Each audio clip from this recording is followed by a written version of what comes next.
आपन छपरा कितना बदल रहल बा? छपरा कितना बदल रहल बा?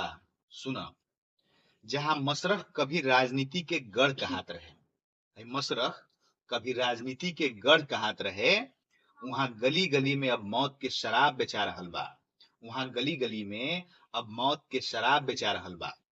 जहां मढ़ौरा के चीनी या चॉकलेट, जहां मढ़ौरा के चीनी या चॉकलेट विदेश ले जात रहे, वहां के जर्जर भवन अब भूत खेला रहल बा। देखो बेटा, आपन छपरा कितना बदल रहल बा। जहां सोनपुर के मेला जिला के मान बढ़ावेला, जहां सोनपुर के मेला जिला के मान बढ़ावेला, वहां अब दिन दहाड़े बैंक लुटा रहल बा। उत्पाद विभाग के गाड़ी से कुचा के, उत्पाद विभाग के गाड़ी से कुचा के लोग अखड़ेरे जान गंवा रहल बा। जहां गोदना में अहिल्या के उद्धार भइल रहे, जहां गोदना में अहिल्या के उद्धार भइल रहे, वहां विसर्जन जुलूस में सड़क पर लड़कियन के नंगा नचावल जाता। आई कलयुग में भगवान के भी का देखावल जाता। जहां बनियापुर जलालपुर माझी या एकमा के, बनियापुर जलालपुर माझी या एकमा के एगो अलगे पहचान बा। वहां एक कट्ठा जमीन खातिर रोजे भाई भाई के खून बहावता।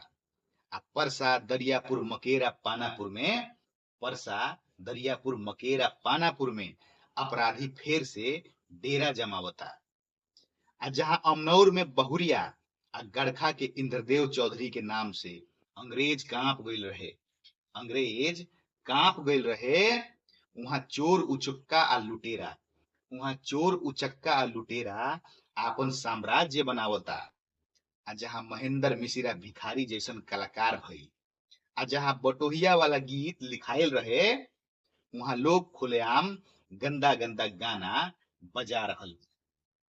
जहां छपरा से लेके दिगवारा तक नदी किनारे देवी देवता के मंदिर के कतार बा, वहां दियरा में कई गो अवैध कारोबार हो रहल बा, कई गो अवैध कारोबार हो रहल बा।